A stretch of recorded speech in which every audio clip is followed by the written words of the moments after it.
All right, let's talk about something that's always working in the background of your home. That is, until it's not. Your heating and cooling system. We're going to dive in and give you the knowledge you need to really understand, maintain, and make some smart decisions about one of the most critical systems in your house. I mean, we've all had this nightmare thought, right? Or maybe you've actually lived through it. It's the dead of night, it's freezing cold, and all of a sudden, that comforting hum from the basement just stops. This isn't just an inconvenience, it's a full-blown emergency. You know, your HVAC system is so much more than just a metal box. It really is the heart and lungs of your home's comfort. So the whole point of this explainer is simple.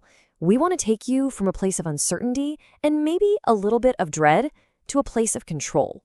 So when something does go wrong, you know what's happening and what you should do next. So let's start with the problem that, let's be honest, every single homeowner is going to face at some point: a system of failure. This really just hits the nail on the head, doesn't it? Your air conditioner doesn't care that it's a holiday weekend, and your furnace definitely won't wait for a convenient Tuesday morning to conk out.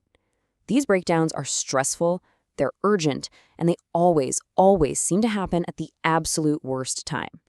So why do these systems even fail in the first place? Well, it's usually a battle between two things: the world outside your walls and the unique weaknesses inside them. Think about it. Extreme weather is your HVAC's #1 enemy. In those brutal winters, your furnace is running like a marathoner with no finish line in sight. That puts incredible stress on all its most important parts. Then, flip the script to a hot, sticky summer.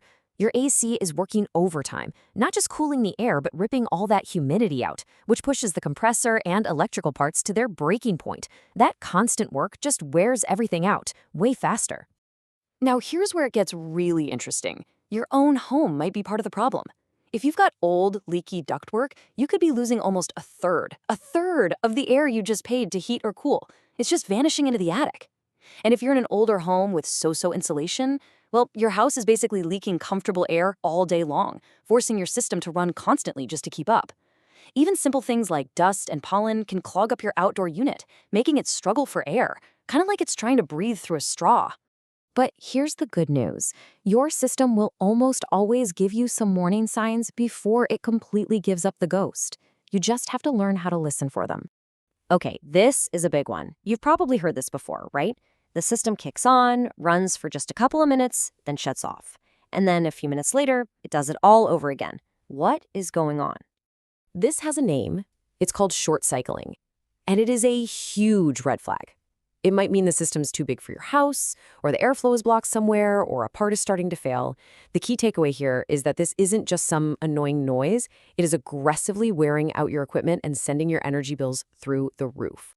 All right, here's another one that'll make your stomach drop. It's a ridiculously hot day, you've got the AC cranked, and the air coming out of the vents is warm.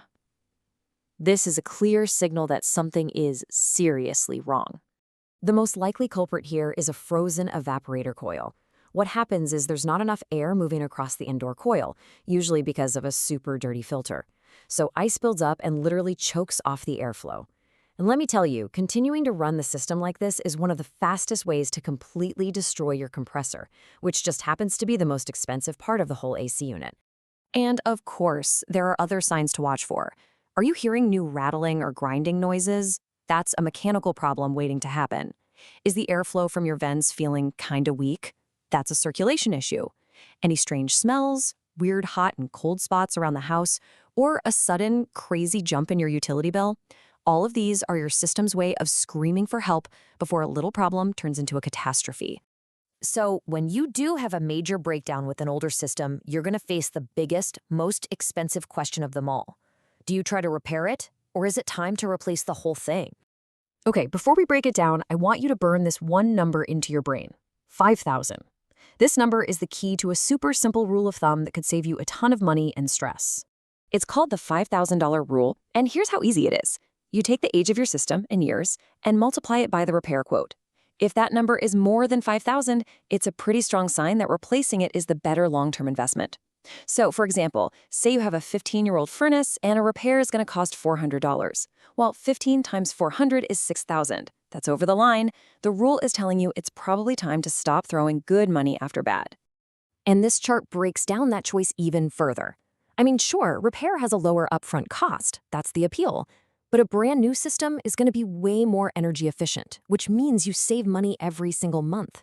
It's also going to be super reliable and under warranty, which gives you peace of mind for the next, 15 or 20 years.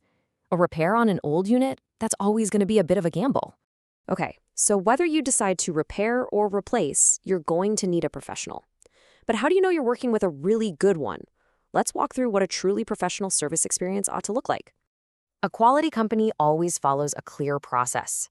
When you call, they should be asking you smart questions to really understand the problem. They should give you a real arrival window, not just sometime between 8 a.m. and 5 p.m.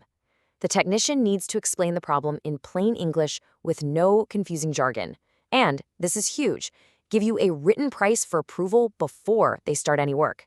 And finally, after they're done, they should actually test the system to prove to you that it's fixed. So ultimately, this is the kind of stuff you're looking for.